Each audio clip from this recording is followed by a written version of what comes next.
Uma pandemia de covardia nas atitudes recentes dos amarelos e dos verde-oliva. Não falamos aqui da valentia física, aquela que pede músculos ou armas. É sobre covardia moral. Os amarelos, quase todos, são jovens já milionários. Quase todos vieram das quebradas. Quase todos, à exceção de Richarlison e um ou outro, parecem já ter esquecido suas origens. Super craques ou craques, como por exemplo Neymar e Gabigol. Na melhor das hipóteses, cabeças ocas. Quem já foi e viu de perto e de quase dentro sabe, uma Copa do Mundo, em especial para quem joga, é uma guerra, uma espécie de guerra sem mortes. Enfrentar uma Copa do Mundo exige coragem e força mental.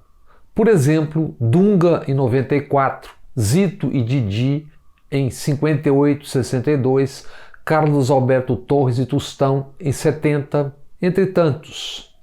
Exige relaxamento, autoconfiança, como Garrincha, Rivaldo, Romário, entre outros. Os amarelos têm caído nas guerras das Copas não precisamente por deficiência técnica, tática. Têm caído em especial pela fragilidade mental nos momentos decisivos. E muito porque as cabeças auto-enganam quando são ocas. No auge da tensão vem o apagão, falham, tremem. Esperam cada vez mais que Jesus desça à terra para o gol salvador, a defesa milagrosa. Foi assim em 2010 na África do Sul, depois do primeiro gol da Holanda. Foi assim no Brasil, no 7-1 da Alemanha. Foi assim em 2018 contra a Bélgica. Muito antes de tudo, a falta de força mental, a fragilidade mental.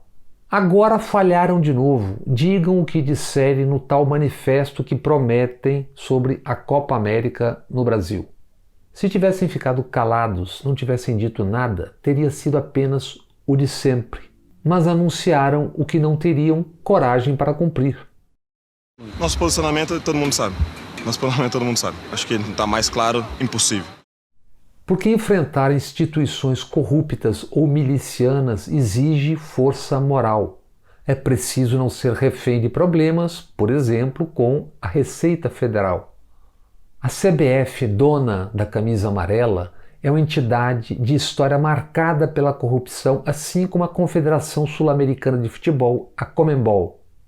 João Avelange, ex-presidente da CBD, depois CBF, e da FIFA, morreu em desonra, expulso da FIFA e do Comitê Olímpico Internacional por corrupção. Seu sucessor e ex-genro, Ricardo Teixeira, vive em desonra. Exilado no Brasil. Se sair, será preso. Citado e investigado pelo FBI nos escândalos de corrupção da FIFA. Sucessor de Ricardo Teixeira, José Marim foi condenado e preso nos Estados Unidos, está liberado agora por conta da Covid. Sucessor de Marim na CBF, Del Nero também está exilado no Brasil. Se sair do país, será preso. Sucessor deles todos, o tal Caboclo acaba de ser apeado da CBF, desonrado de todas as formas possíveis. Falamos aqui dos amarelos, da seleção amarela, porque eles estão na ordem do dia, mas isso não é o mais grave e muito menos o mais importante. O mais grave fica por conta dos verde-oliva, e neste caso com um ponto de confluência entre atitudes da seleção amarela e dos verde-oliva. O Exército tem 219.585 soldados e soldadas na ativa. No alto comando, 15 generais de 4 estrelas e o comandante do Exército. E mesmo assim, quase 220 mil homens e mulheres de farda se renderam a um tenente mequetrefe. Tenente tornado capitão ao ser obrigado a deixar o Exército. Isso depois de ameaçar explodir bombas, portanto, atos terroristas, numa campanha salarial militar em 1987. 34 anos depois, comandantes do exército novamente capitulam diante de Bolsonaro. Ou pior ainda, o que se assiste, seria apenas uma encenação, uma farsa. Cederam a Bolsonaro ou combinaram não punir o general Pazuello, mesmo depois dele ter participado de um comício ao lado do presidente. Ele, Pazuello, general na ativa. Na sequência ficaria ainda pior. Pazuello foi recontratado por Bolsonaro para trabalhar no palácio tomado por militares, com salário de R$ 16.900. Comandantes do exército foram desautorizados, desmoralizados, humilhados publicamente por Bolsonaro. Aquela pompa, aquelas fardas, botas, capes, medalhas, aqueles discursos tonitruantes sobre hierarquia e disciplina e, ao menos publicamente, se acovardaram. Por que essa ressalva ao menos publicamente? Porque, visto esse enredo com certo distanciamento, outras percepções se apresentam.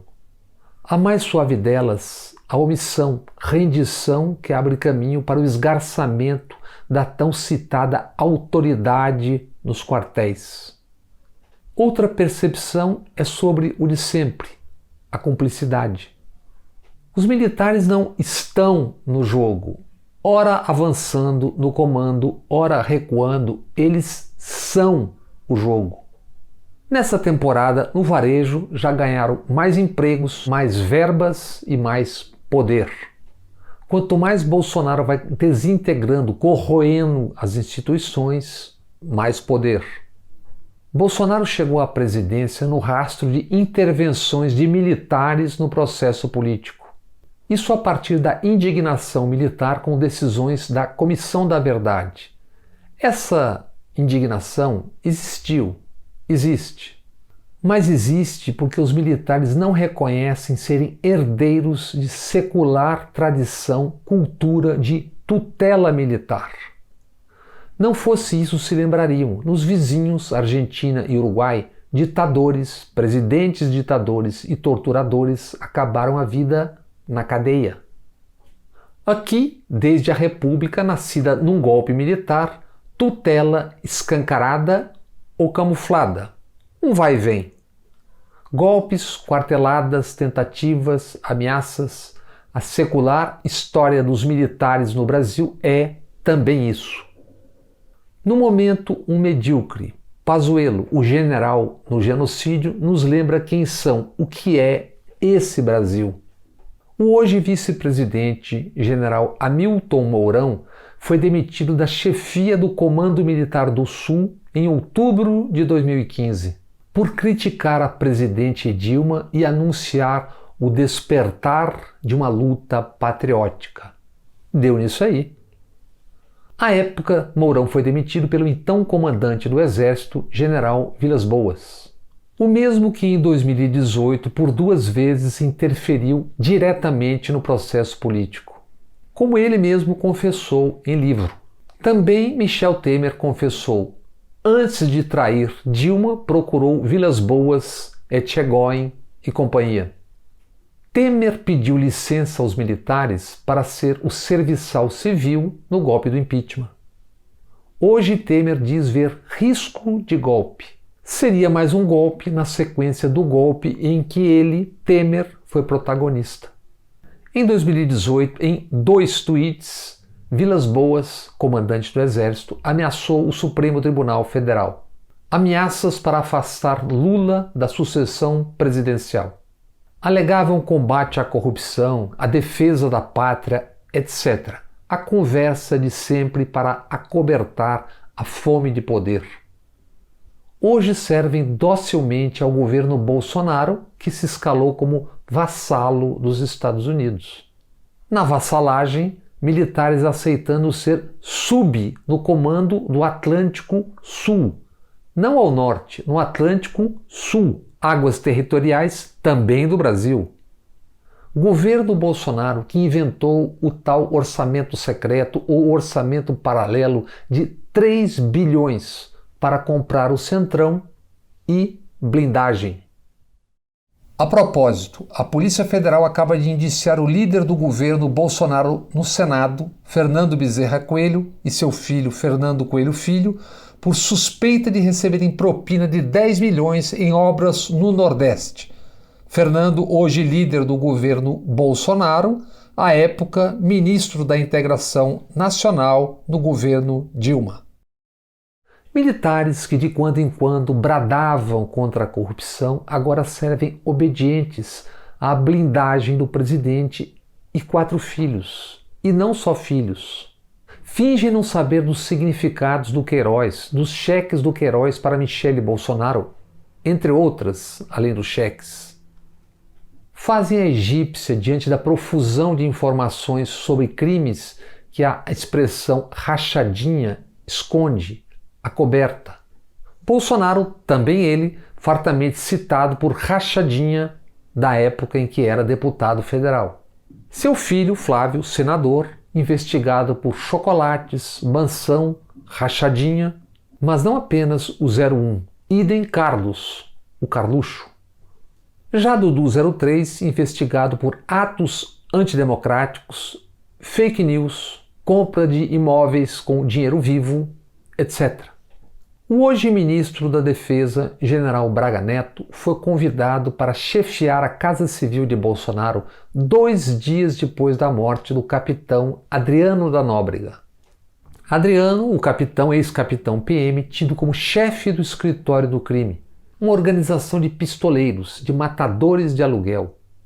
Segundo a investigação do Ministério Público do Rio de Janeiro, Adriano, sócio de Queiroz e de Flávio Bolsonaro, numa imobiliária ilegal numa zona de milicianos na zona oeste do Rio de Janeiro.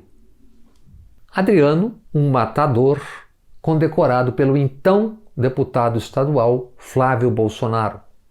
É o relato das investigações. Adriano, agraciado com a presença do deputado Jair Bolsonaro no julgamento em que foi condenado por assassinato. 4 dias depois de condenado por assassinato, Adriano foi homenageado por Bolsonaro com um discurso na Câmara, em sua defesa. Braga Neto, hoje ministro da Defesa, foi interventor militar no Rio em 2018 e depois foi chefe do comando do Estado-Maior do Exército. De lá saltou para o governo de Jair Messias Bolsonaro, que tem como vizinho no Rio de Janeiro o sargento Rony Lessa, um dos assassinos de Marielle Franco e Anderson Gomes. Alguém que tenha um mínimo de informação não consegue fazer, por exemplo, um PowerPoint disso tudo? Alguém crê que comandantes do Exército, das Forças Armadas, não sabem o que tudo isso significa? Que eles não têm informações, não sabem das solares ligações e coligações de milícias, milicianato? Militares não percebem que Bolsonaro age para tensionar e dividir o Exército, as Forças Armadas? Não percebem como Bolsonaro coopta as polícias militares, as polícias, para o seu projeto de poder fascista? Militares não percebem o que isso significa num país que já tem territórios nas cidades ocupados pelo narcotráfico e por milícias? E num cenário com superpotências rondando na disputa por petróleo, água, alimentos, a energia do futuro próximo? Bolsonaro e família e o vice-presidente Mourão anunciam querer a derrubada de Tite, o técnico dos amarelos. Até querem, mas antes querem mesmo é mudar de assunto. Mudam de assunto com a Cova América no Brasil a caminho de 500 mil de mortos numa pandemia. Mudam de assunto atiçando a crise dos amarelos, que amarelaram. Notem, percebam como a crise com os amarelos tirou o foco, desviou as atenções da covardia moral ao não punir o general Pazuello. O Exército acaba de impor 100 anos de sigilo para o processo do general Pazuello. 1 século para ocultar a vergonha. Vergonha que está à vista de todos. É a omissão, a cumplicidade, o de sempre.